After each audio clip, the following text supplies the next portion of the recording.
Why, you fucking hat on? Oh my God, where'd that come from? I'm sorry, that has nothing to do with the show. It doesn't. Maybe as we go through this, we can revisit that soundbite and be like, maybe it was supposed to go there. I don't know. Anyway, what I do know is, hi, how are you? I'm good. Things are good over here. I hope you're having a great day. A lot to get into for the show. Got some listener interaction with the mailbag that I'm excited about. Just a lot of good topics to jump into today. Real quick, by the way, hi. Again, I feel like I've just taken crazy pills today. Seriously, I hope you're having a good day. Let's try to make this a good one. Make sure you hit that subscribe button, and that wherever you're listening or watching in, that will make your day better. Okay, it will. I'm gonna guarantee it. Don't take me to court. Whoa, Jesus! Don't take me to court and then be like, I don't know. Duff said I was gonna have a good day, and then I shit my pants. That's not on me. That's on you. Okay. Okay, that's on you. Anyway, speaking of shitting your pants, I'm going to get into the show a little bit later. But first, don't forget today's show. I got the hiccups again. Son of a bitch.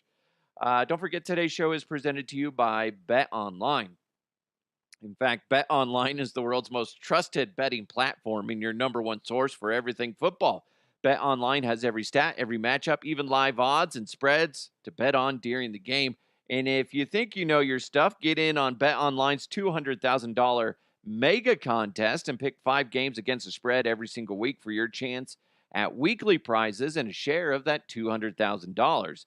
Now, when the games are over, head on over to their online casino, get in on the game of blackjack or poker, or you could even unwind with one of their over 150 slot games.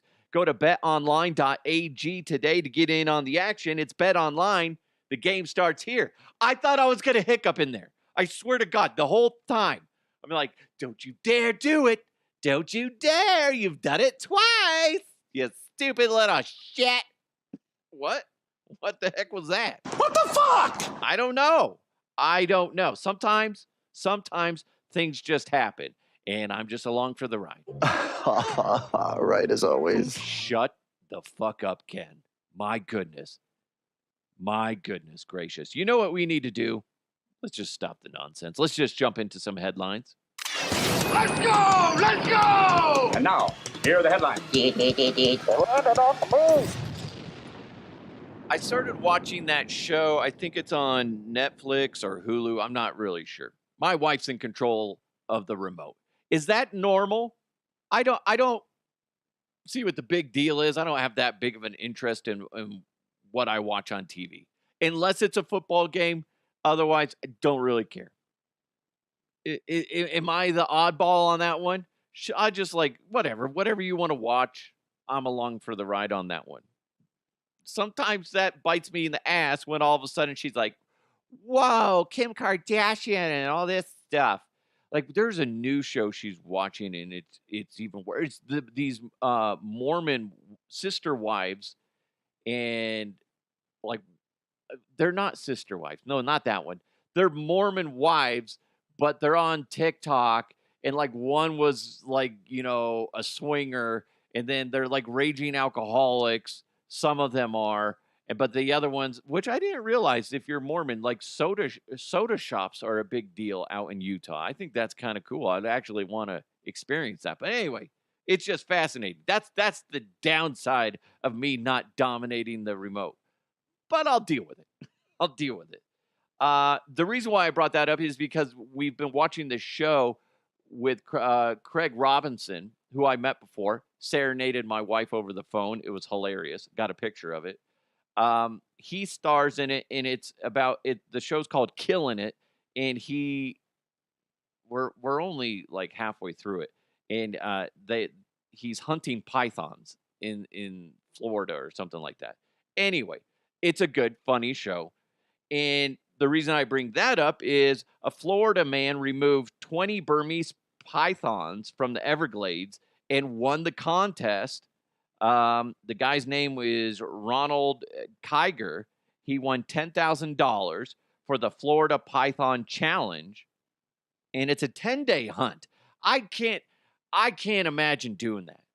Here's what's wild. He caught 20 of them. He won by one snake. There was over 800 people from 33 states and Canada competing for the total prize of $25,000 that they split up. Whoever came in first, obviously this guy got $10,000. And they have 3 categories: novice, professional, and military. And 195 Burmese pythons were removed from the wild during this contest.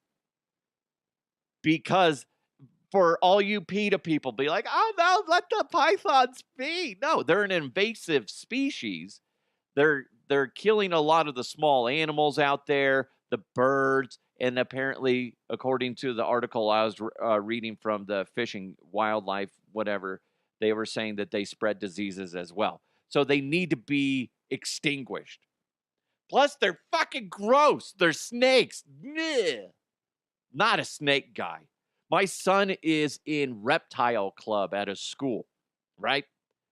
Pretty neat. He loves it. Can't get enough of it. Every single time I pick him up from school, that's the first words out of his mouth is about what he did in that class.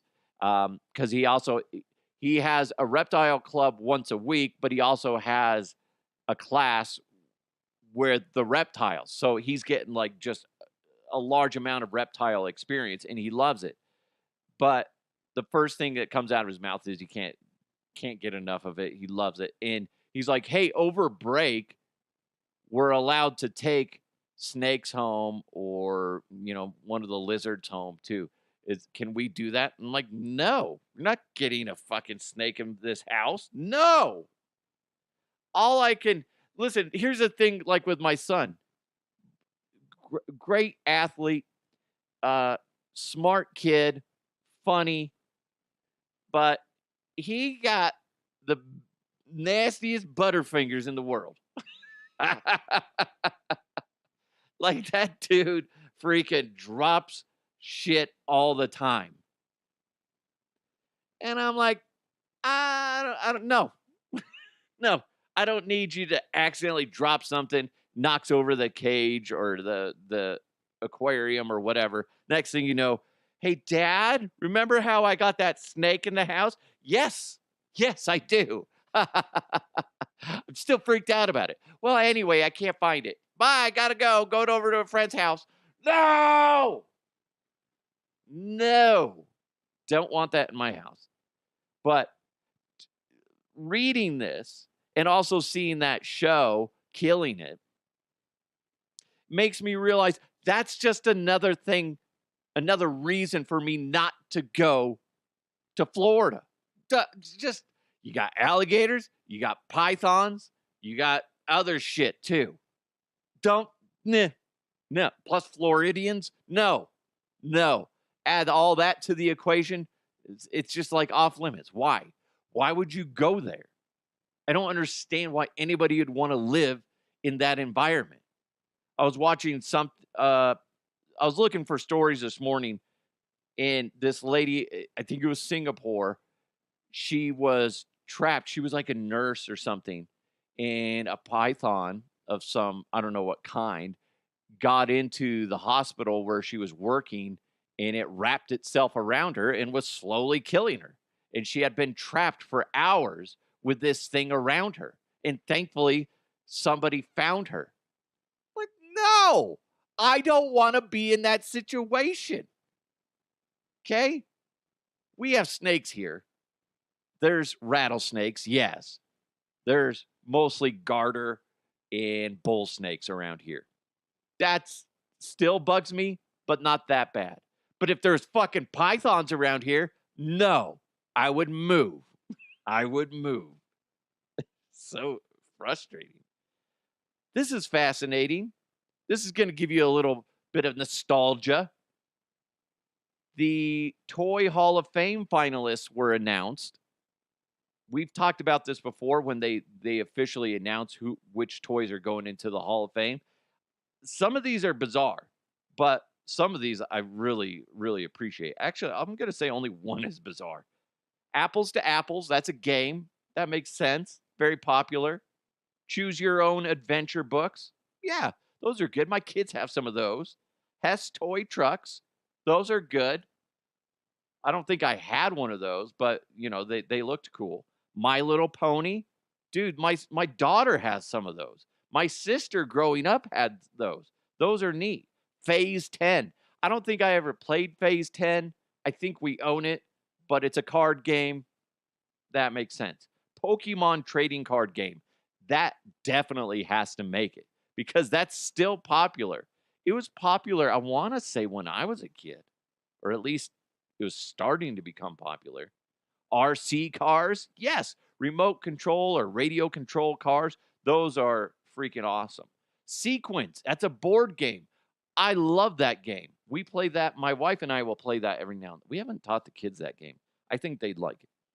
The stick horse, you know, there's another name for it, and I can't remember what it's called. Trampoline, yes, we have one in our backyard. Huge one. It's awesome. Although it kills the fucking grass because you can't take it down. When they're a certain size, you just got to leave it. It's anchored into the ground. You don't want to move it around too much, but everything underneath it is dead, and it's freaking annoying. Transformers, dude, Transformers, yes. I actually voted on that one because you can go to their website and you can vote. I remember that. I remember I had, and I wish I still had it. It'd be so cool to have. I had a Transformer that was a dinosaur. It was part of the Transformer universe, and it was a dinosaur. I want to say it was like silver, like metallic, and then like gold. But it was I think I'm saying this dinosaur correctly, a Bronchiosaurus. I think it was that one, the tall one with the big tail and the long neck. It was really cool. But I'll always remember that my brother got the Optimus Prime, and it was the most sought after one you could get is Optimus Prime. That's the one Transformer toy that you would want. I am Optimus Prime. Bumblebee, transform, or Autobots, transform. Whatever. It was really cool. And he was so excited. He took it to school. I want to say he was in like second grade or something like that. And he was playing with his friends with it. And he threw it up in the air like, oh, he's, transforming and whatever, flying. And it hit the ground and it shattered into a million pieces. He was so sad and pissed. But that's what you get. Now, I told you that there was one on this list that is a bit ridiculous. That is just a little like, what the fuck? Balloons. They have balloons wanting to go into the Hall of Fame. I'm sorry, that's not a toy. That's a decoration. Am I wrong? Because I'm reading it. I'm going through the list, and I'm like, balloons? Everything else is a toy. A balloon is a decoration. That's ridiculous. Who's the asshole to put that on the list? I have an idea. Let's put balloons. Oh my God, it's the boss's son. Balloons are fun. I play with balloons all the time. You're 37 years old. You shouldn't be playing with anything, okay? My God. I like balloons. They're fun. One time I swallowed a balloon and I had to go to the emergency room. Doctor said I was lucky, but I should have too much brain damage. Balloons. What the shit? That's ridiculous. Of all of those, I posted this on my X account or Twitter account at DeHuff Podcast. Of all of those, which one would you vote for? I would say Transformers, yes. I mean, Sequence and Pokemon. I didn't do Pokemon. My son does now. My daughter a little bit. But I would say those would be my top three. And the reason why I say Pokemon is it is really extremely popular. Maybe even My Little Pony. I'm surprised My Little Pony's not been in there, hasn't been inducted already. But that's just an interesting thing to talk about. I mean, as a kid, I remember playing with some weird random shit, and Transformers was one. I had like some He-Man toys, Ninja Turtles. Oh, those were cool. Those were all cool. So let me know if there's one that you want to vote for, or you're like, dude, how is this not in there? Because there is a big stockpile of these in the Hall of Fame for toys. Maybe it is in there, but let me know what'd you play with when you were a kid? Gotta let me know. The Huff Podcast at gmail.com. That'd be fun. All right. Let's go walk down memory lane. I'm trying to think of the dumbest toys I always as a parent, I hate when people get my kids anything to do with slime. Because depending on the slimes, if it's like really runny, no. I hate that. Or if it's really sticky. Like somebody will be like, hey, we made this slime. Here you go. And you're like, I remember my daughter crying. And I was like freaking out too because they didn't put enough of the activator or whatever in it, which thankfully I knew enough where I was like, I have some old saline solution from contacts that I ended up squirting in the bag. But it was like all stuck to our hands and we could not get it off. And I'm like, I don't want to put this down the drain because it's going to fuck up the drain. And it was in the middle of winter, so it's not like I could go outside and rinse it off in the yard with the hose. So my daughter's crying. She's like, it won't come off. It's too sticky. It was terrible. Terrible. Speaking of terrible, this is going to make you a little bit more observant next time you go out to eat.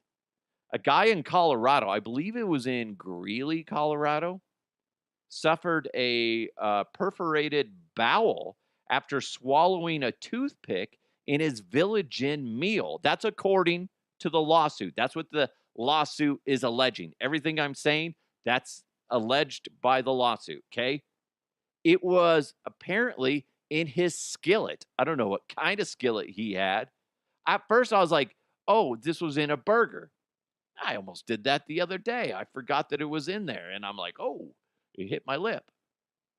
Because it was a fat burger and you could barely see the toothpick. So I'm like, oh, shit. So I could see if it was a burger. A skillet, it has no business being there. That makes no fucking sense.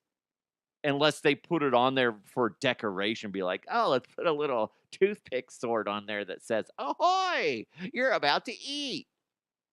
Something dumb like that. The guy had to go through several medical procedures, including the removal of his appendix. Appendix. Why can't I say that? Because of the toothpick. That's horrifying. I think the only thing I've ever found was like a rock, and that was pretty common when I worked at Chipotle because the beans, like if they didn't get a big rock, sometimes it would make it into the bag. At least what it used to be is the beans were essentially pre-made and pre-cooked and sealed in a bag with all the juices somewhere else. And then you at the store would basically cut open this bag, stick it in a pot, and warm it up on the stove is what you would do. So you don't see the beans essentially naked. You see them all covered in sauce. So if there's a rock in there, which again was fairly common, maybe a dime size, slightly smaller of a rock would make its way in there. You serve it on a burrito or a burrito bowl. You don't know. You would try to keep your eyes peeled for something like that, but it would get through sometimes. It happened to me once. Didn't mess up my teeth or anything, thankfully. But could you imagine? You're eating a burrito, you're taking a hefty bite because you think it's going to be soft, and then you smash into a freaking rock? That's not what you're expecting. And when you're eating a skillet, the last thing you expect is a fucking toothpick in there. I don't understand why there's a toothpick in there. Makes no sense. Other than it, the toothpicks were probably near where it was being prepared, and somehow it got bumped and dropped in there. I'm guessing it wasn't intentional for it to go in there. It was just a mistake, but it sucks because this guy went through a lot of trauma because of somebody's mistake. That's excuse me, that's wild. Those shouldn't be anywhere near the cooking area. That should be near where you're getting ready to export it out or expedite it out, right? That should be near the end. Be like, oh shit, we need a toothpick to slap into this burger. I don't know. That sucks, man. I feel sorry for that dude. I don't think you hear about it, people eating mice and there's a mouse in my, milk or whatever. That shit would freak me out forever. Every now and then you hear about like metal making its way into food and whatnot. Oh my God. But that's just terrible. Fucking, oh God. Not cool. Not cool. I like Village Inn. That's the thing. They have decent food there. Not great, but decent food. I used to go there all the time when I was a kid because it was reasonably priced. And there was one near our house. And my mom would take us. It would be a special thing where she took all 3 kids over. We'd walk over there because we didn't have a car. And we'd walk over to Village Inn and it would be a special treat. Go eat at Village Inn. Not bad. I'd always get a burger or the Denver omelet. Huh? We live near Denver, and we're eating an omelet named after it. I know, pretty special, right, kids? I know. Hey, we got more coming your way, including a full mailbag. We'll get into that in a second, but it's great. I've been talking to a lot of small businesses, and we got some things on the horizon where we can help prop up these small businesses and give them a voice essentially here on this show. I can't wait to get into that. But one of the great things I get to do is interact with them. And as this show becomes more and more popular, the more people I can share that message with in regards to small businesses. And right now, I'm doing a special sponsorship, deal. I'm cutting my rates in half from now until October 31st of 2024. If you and your business commit to a 2-month trial, you're going to be a proud sponsor of the #1 comedy podcast in Colorado. That's me. And it's only going to cost you half. Shoot me an email, dehuffpodcast@gmail.com. And your company's message is going to be projected to the world via all podcast platforms, whether it's audio or video, which in video includes YouTube, Facebook, Twitter or X, and Twitch. Now, I got over 20 years of Denver media experience. I'm not just fucking around, be like, let's do a podcast. It'd be fun. Let's do one. And then be like, you know what? I don't want to do one anymore. No. This is like episode 626 or something like that. That's wild. I'm in it for the long haul, okay? And I get that advertising budgets can be slim, especially near the end of the year. I get it. I do. That's why I'm cutting the deal for you and your company. Half off sponsorship rates if you commit to a 2-month trial by October 31st of 2024. Shoot me an email, dehuffpodcast@gmail.com, and let's get this thing rolling. Before we jump into the mailbag, I wanted to bring up something cool. And if you're a Denver fan, Colorado fan, or a sports fan, you might be interested in this. They just released the first set of finalists for the Pro Football Hall of Fame. To go through the list real quick of the Broncos or people that are associated with the Broncos. I'll give you the list. Demaryius Thomas, Aqib Talib, those two definitely should go in. Rod Smith, absolutely. Tom Nalen, yes. Jason Elam, yeah, I could see that. I mean, he is a kicker. But yeah, you know what? He won the Broncos a lot of games. Now, here's where I have a problem. This is coming from the Denver Broncos website. This is how they presented it. The following nominees also have ties to the Broncos. Kind of like they split their term basically. They were on other teams as well. Running backs: Glenn Milburn, Clinton Portis. I could see Clinton Portis making it. Jamal Charles. He should not make it as a Bronco, but he should make it as, a Kansas City Chief. Okay. Wide receivers: Brandon Marshall. I don't think Brandon Marshall should get into the Hall of Fame. Sorry, shouldn't be on the list. Wes Welker, you forget that he was a Bronco for a little bit, but obviously his time was uh, elsewhere with the Patriots and I believe the Dolphins and wherever else. Tight end Vernon Davis, Mark Schlereth, offensive lineman Mark Schlereth. Here's where my problem is with that. First of all, Mark's my guy. Because he's my best friend, he's my pal, he's my homeboy, my rotten soldier, he's my sweet cheese, my good time boy. My good time boy. My problem with that is he was 6 years with the Broncos and 6 years with the Redskins. I mean, come on. It just to say he also had ties to the Broncos almost is acting like, oh yeah, forgot about you. You had a stint with the Broncos. He played 6 years. That's just me being a dick, and looking after my guy. Jeez. What the fuck? Also, defensive lineman Neil Smith, obviously his time with the Chiefs, and he did win a Super Bowl with the Broncos. Did he win 2 with us? Did he 2? Simeon Rice, Ted Washington, and Jamal Williams, linebacker Bill Romanowski, and Dre Bly. Bill Romanowski is going to be a controversial one if he ends up getting further down the line. I mean, he was kind of a dirty player, let's be honest, but he was really fucking good, especially when the Broncos won those Super Bowls. So he was a key part of that.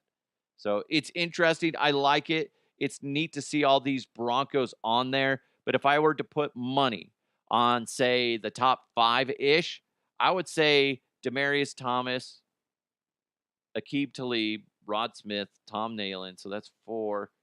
And then honorable mentions, I guess Neil Smith is the other one that I would put on there. I mean, you can make a case for Clinton Portis and whatever, but those are the ones. Definitely the rock solids are, Demaryius Thomas. Demaryius Thomas might have some debate, okay? He might have some debate. Aqib Talib was fucking awesome, and he was pivotal for the Broncos defense in the no-fly zone. Rod Smith, yes, absolutely 100%. Tom Nalen, fantastic player. And I don't know about Jason Elam. I don't know. I'm just a dick, okay? When it comes to kickers, I got a problem, okay? He kicked the ball. You just got banged.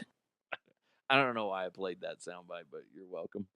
You know what we need to do? Let's jump into the mailbag. Mailbag. You've got mail.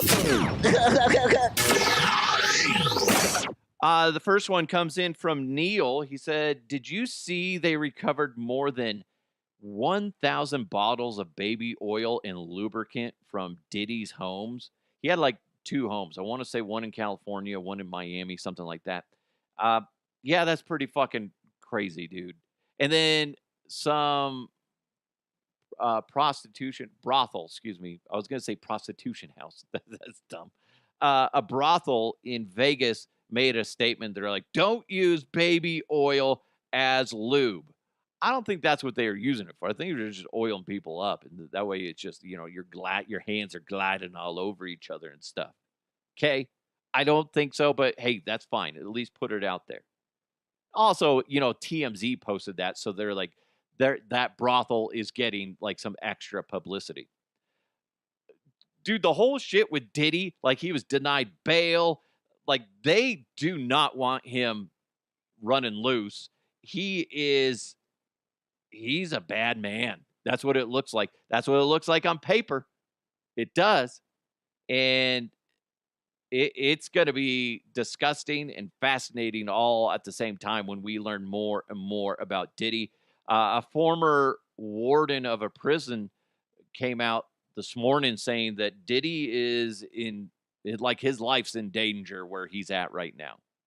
So I didn't go into too deep on that, but you could look at it as maybe because he's such a big celebrity that people would be taking shots at him in prison, or you could look at it as who knows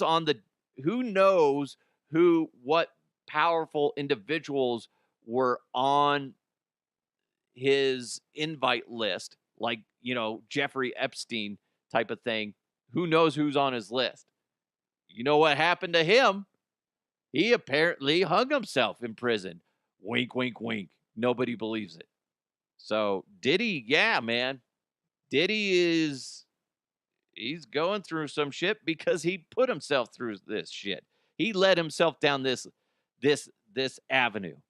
I have no sympathy for P. Diddy because it sounds like he's a piece of shit. But Diddy, if you want to, dump all your fortune in my bank account, please do so. Please do so. I have PayPal, and you can just send it to me. Fine, right? 1,000 bottles of baby oil and lube. That's like you just. At what point do you just go? Can we just get barrels of it and then tap it like a keg, right? Like there's a lot of plumbers out there that listen. I'm sure you guys could arrange it. You have like a barrel, like a water tank of lube and baby oil. You have two separate ones, and like you have a separate faucet for lube and baby oil. Left is the oil, right is the lube, and then you just have that in the bathrooms as well. Like all these houses too also had like sex rooms, a shit ton of sex toys, and like little, probably like sex dungeons and things that tie people up. I wonder if they had a sex swing.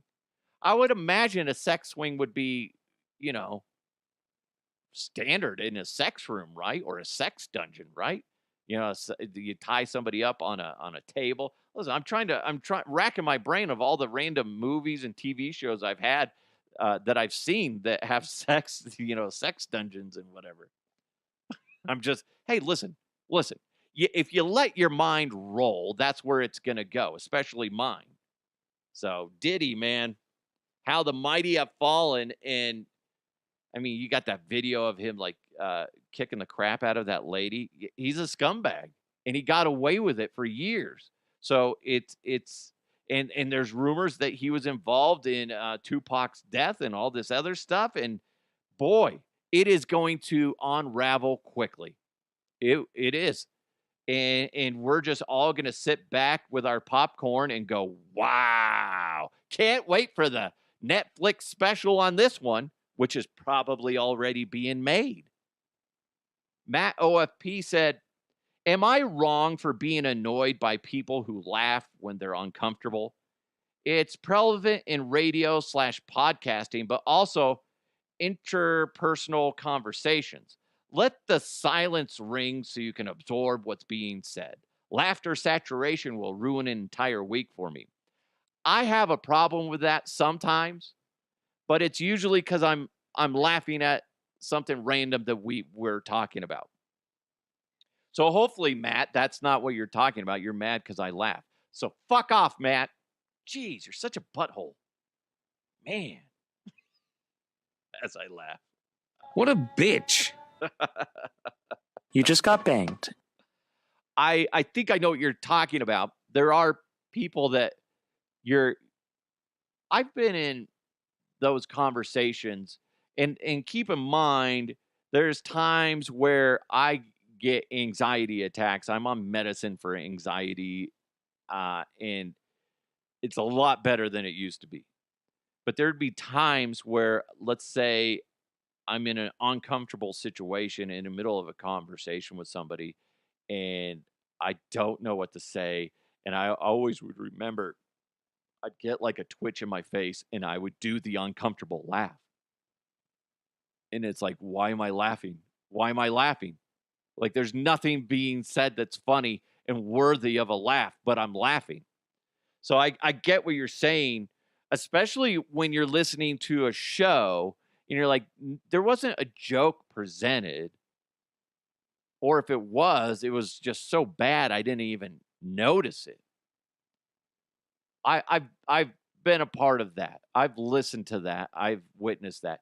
And it is frustrating. It's funny too. We joked around about this. I did a little snippet of something I did on this show, but I added the laugh track to it.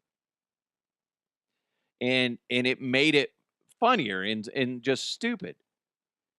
Sometimes laughter is good, but I agree, and I try to get better at that, where I'm not laughing as much at myself, but sometimes I can't help it because we say some stupid shit on this show, and people do some dumb shit on this planet, like 1,000 bottles of lube, stupid, and it's hard not to laugh at that. So I get what you're saying, and sometimes, people just laugh for no fucking reason, and you're just like that. There's no jokes being presented. You're just laughing because you're uncomfortable.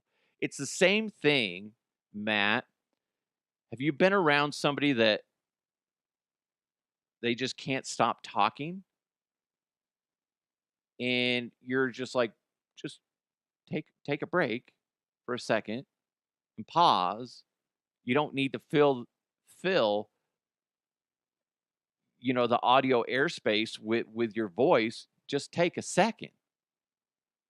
That happens a lot, especially in radio. You got some people that don't get it, and they're just it's like, stop. It's okay. And that's why I go back and listen to all my shows, is because I'll pick that stuff apart, be like, fuck, I need to get better at that. Well, like, why don't I just pause right there? It's one of those things where not everybody has that gift, Matt, Mr. Judgy Pants, to take a moment and pause.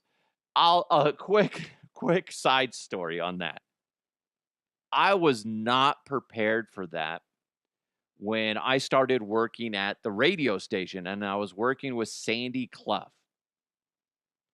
And an ongoing joke with several of us producers and board ops, the people behind the scenes, is when during his show, like we'd have a recording up. It's on Adobe Audition, and it's recording the audio, right?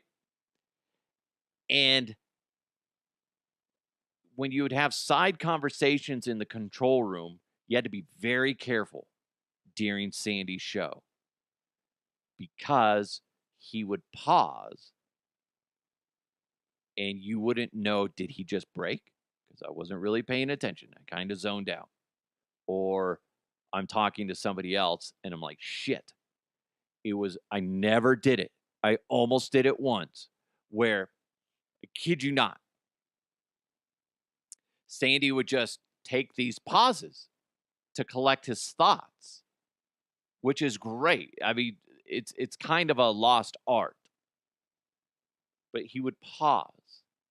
And if you weren't paying attention as the board operator, the person that is going to fire the commercials, and all you have to do is press one button on the board, very simple,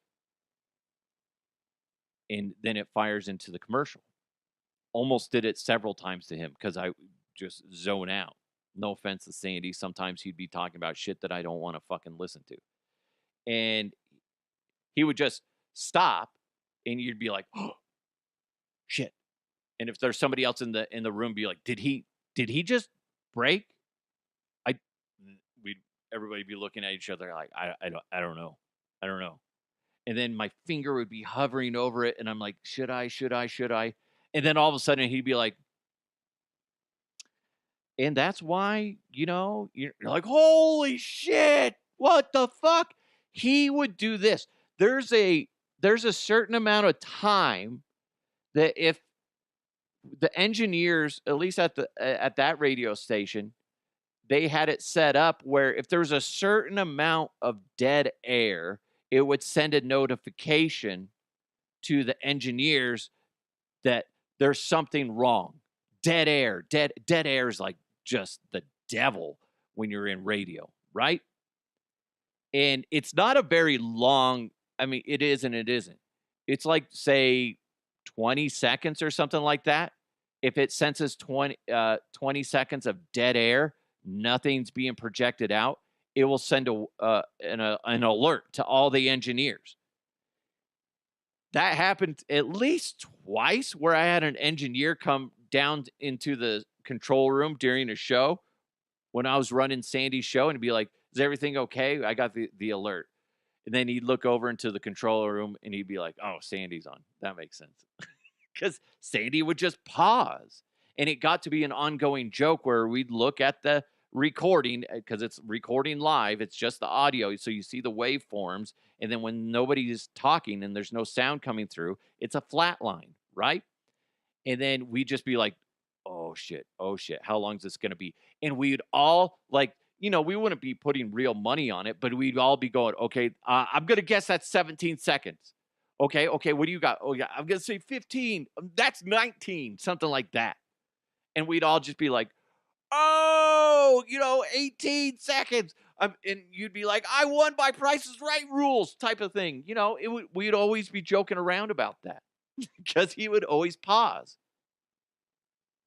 And it is a lost art of collecting your thoughts about what you're speaking about. That will also eliminate, and as something that I try to work on a regular basis, is when you take pauses, it eliminates the filler words, the ums and the ahs.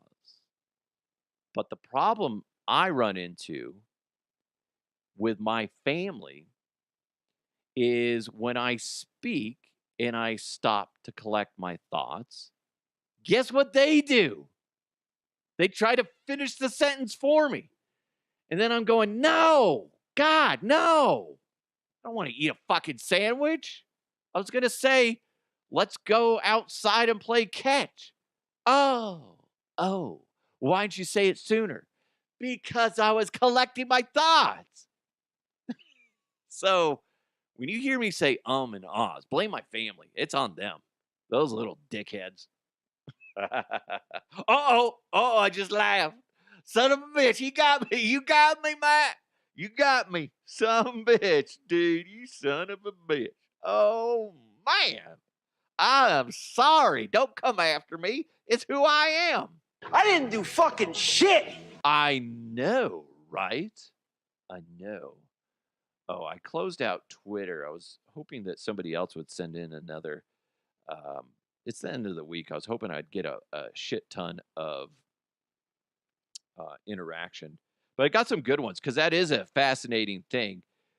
When you take your time to have a conversation, if you're let's say we're face to face with each other, we're having a conversation. See how annoyed people get when you pause and you try to avoid using filler words. It's fucking weird. And people are so fucking impatient nowadays. But if you're leading a presentation, it's perfectly fine. And sometimes I think, kind of going back to what Matt was saying, is I think what happens when you're in a podcast or radio platform, that you forget that you can slow down. And if you're trying to go high energy and bring the heat, like I do every goddamn show, sometimes that's what happens. You try to keep going fast, and then you're stumbling over your words, and you're tripping on yourself, and that's where you start throwing in the filler words and stuff like that. It's an interesting observation, Matt. And there are a lot of people that just are laughing like just moronic, individuals, like in a straitjacket. You'd be like, yeah. Why are you laughing? Huh? I didn't say a joke. That happens all the time. It happens all the time. Like I'm trying to help my son with that. He'll come over. I'm talking to the neighbors. We're saying inappropriate jokes or jokes that we're trying to, make it PC for the kids, but they don't know what the hell we're talking about. And my son will come over and just be like, yeah. And I'm like, dude, no. I was like, do you know what we're talking about?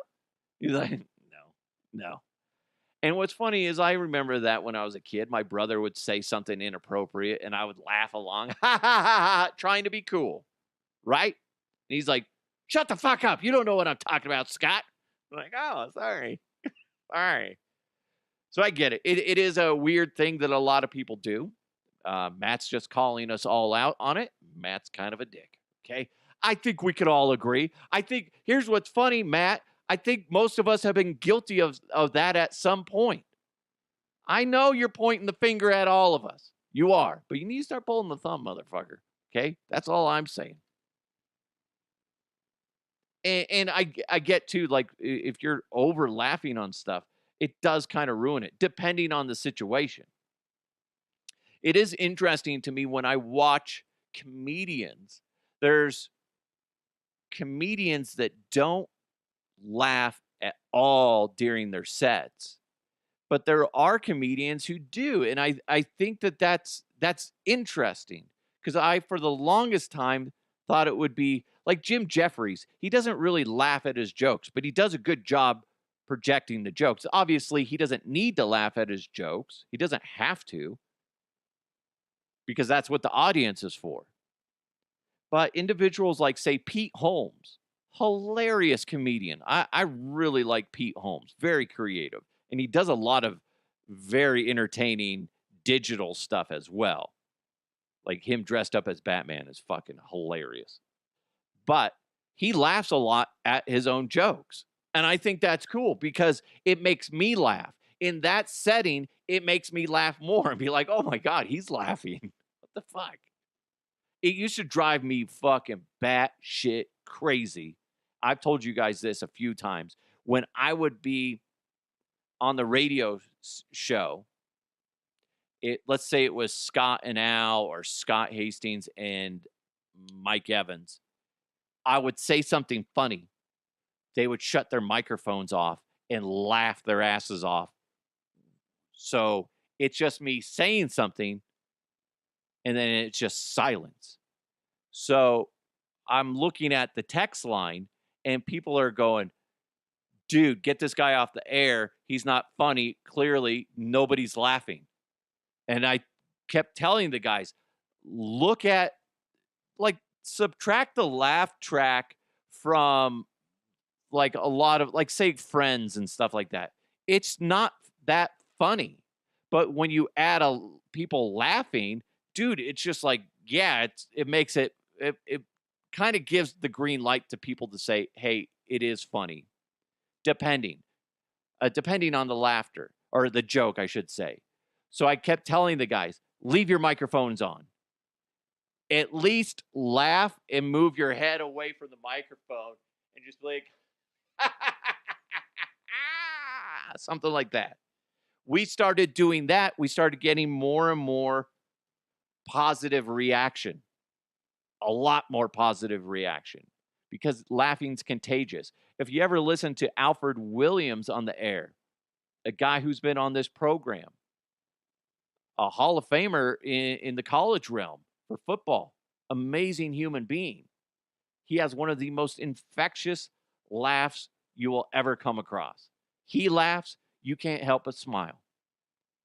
And it got to the point where, it would just, you would tune in just to hear him laugh. It's, he'd say some silly things. He knows his shit when it comes to football, but you always were in a good mood after it because it's like, yeah, that's Big Al, man. He smiles. He laughs. It makes me laugh. It makes me smile. I can feel his smile through the radio. And at times it's great, but it used to piss me off when, like Mike Evans or somebody wouldn't even be paying attention to. They'd be like, "Hey, let's play on the air to Huff. Go on. Let's have you do Cowboy to Huff. Let's have you do whatever." And then I go down the path. We're goofing around, and the next thing I know, I say something, and I look over at Mike, and he's not paying attention. He's like reading or writing an email, and he's like, uh huh, uh huh. He's like that radio host in what was that, Airheads, with Brendan Fraser, Adam Sandler, and I can't remember the other guy right now. But that's where he's like, uh huh, uh huh. Wait, no, that wasn't Airheads, was it? That was Wayne's World. Uh huh, uh huh. And then yeah, that was Mike, and that used to piss me off so bad. It's like now I sound like a fucking asshole because you're not laughing. Anyway, I went down a weird, long, drawn out rabbit hole thanks to Matt. Thank you. And don't forget, hey, if I would have known that Diddy was doing all these horrible things, I would have invested in lubricant, in baby oil. Holy cow. Dude, I'll take 10 barrels of lubricant, please. Oh, is this P. Diddy? Ah, you got me. It is. I'll just take my usual. I should have just said that. Goodness gracious, what a horrible human being. Dang, man. And here's what's crazy. This is just the tip of the iceberg with P. Diddy. We're going to find out some even more gruesome, intense shit when it comes to P. Diddy and everything that he's involved with. It's going to start spilling out.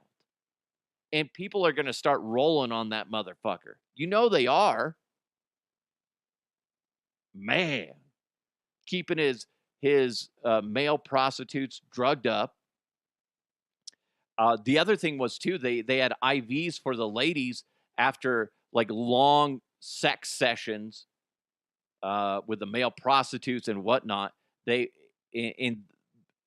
Some of the ladies and the male prostitutes were drugged up so they'd be more compliant, and there'd be such long sex sessions that they would have IVs set up too to rehydrate them. The fuck, man. If you're somebody, and it's going to spill out, I'm sure politicians were tied to this. I'm sure there's big name celebrities tied to this. It's going to all spill out. There's a lot of people shaking in their boots. It's like Jeffrey Epstein and now P. Diddy. And there's two sets of lists of people that need to just be put out there. Because there's a lot of scummy people that were just partaking in this shit. Fucking wild. I'll take 10 barrels, please. 10 barrels of baby oil. Let's just go ahead and fill up the pool. Gross. That would be gross. Be all slick and shit. So much lube. It's a lot of lube. Speaking of lube, thanks for listening, guys. Hopefully it went fine. Hopefully you laughed a little bit in this episode. I know it got a little serious, and that's okay. It's okay. We had some interesting stories, that's for dang sure. Be careful if you go to Florida. The fact that they hunted down 195 Burmese pythons in 10 days tells you there's probably a shit ton still out there. Just another thing to be concerned about when you go to Florida. You got pythons, you got gators, and you got just the people out there. Just horrible. Horrible. Balloons are not a toy, okay? Despite what the Toy Hall of Fame says. When you're eating food, make sure that there's no fucking toothpicks in there. Holy God. That's going to freak me. That's going to stay with me, man. And that poor guy in Colorado got his bowels, poked, and then he had to have fucking surgery. That's terrible. Terrible. Congrats to all the nominees for the Denver Broncos and other people for the pro football, finalists. It's just they're just the nominees. That list is going to get whittled down and whittled down and whittled down, and we'll find out the week of the Super Bowl, right? Is that when it is? We find out who's actually going to go into the Hall of Fame, stuff like that. So good luck to them. I would really like to see, out of all those, if I had to pick one name, Rod Smith. That's no disrespect to anybody else. I just love Rod Smith's story. I mean, he goes from a practice squad player to being a pivotal piece of a championship organization. So that's really cool. Watch out for Diddy in that info, and don't laugh at your own fucking jokes. Actually, just don't be a nervous laugher. Like, just like you're not contributing to anything in a conversation, so you just start giggling. You're on the same level of the guy that farts in the bathtub and just giggles like that. That's what you are when you just giggle for no fucking reason in a conversation. Nobody's talking to you. Nobody's even fucking looking at you. But you just giggle so your voice is actually heard. No, nobody likes you. Thanks so much for listening. Make sure you hit that subscribe button, make sure you give it a nice review if you're able. Big thanks to betonline.ag. Also, don't forget you can be a part of this show and advertise. Just hit me up, DeHuffPodcast@gmail.com. Spread the word to all your small business owners if they want to get some advertising done, to shoot me an email, because rates are half off, and I'm all about the small business. We're going to prop you guys up like you deserve. It's DeHuff Uncensored. Thank you guys so much. Have an amazing day. Let's continue to move forward. I'll talk to you next time.